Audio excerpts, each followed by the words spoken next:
Well, Sunday morning. Well, how did the markets do last week? How are we going to do next week?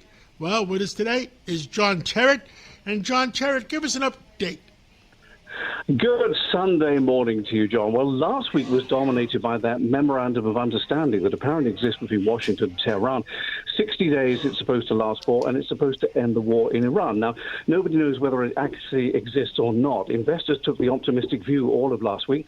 The Dow on Thursday was at a record, so was the S&P 500 at 75.63 at the close. And, of course, the markets were flirting with records on Friday as well. Traders overlooking the PCE, the Fed's preferred measure of inflation, which came in at 3.8% last week. What a time for Kevin Walsh to take over as the chairman of the Fed. Very unenviable position he's in as a rate cutter. He's not going to be able to cut rates anytime soon.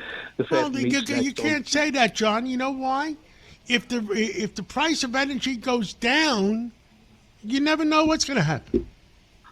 You are right about that, but I think even if the war ended tomorrow, it's going to take a while for the price of energy to come back down to where it was. My opinion, you're wrong. I think it comes down to $60 a barrel within 30 days. Okay. My opinion. Well, I hope you're right. Well, you're entitled to your opinion, and I do hope you're right. Others on Wall Street are not so sure. The Fed meets next on June the 16th and 17th.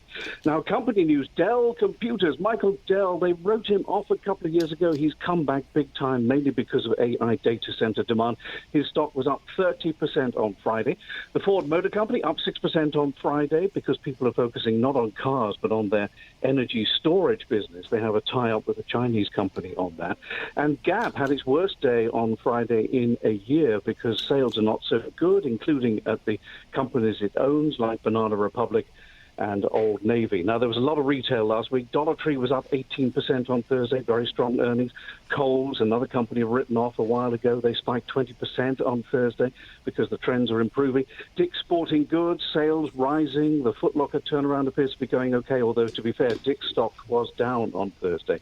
Abercrombie & Fitch and Bath & Body Works, well, they just show that the consumers are still spending very strongly. And that's happening because those of us who own homes and have stock portfolios are feeling very wealthy at the moment. Other people, it's fair to say, less so.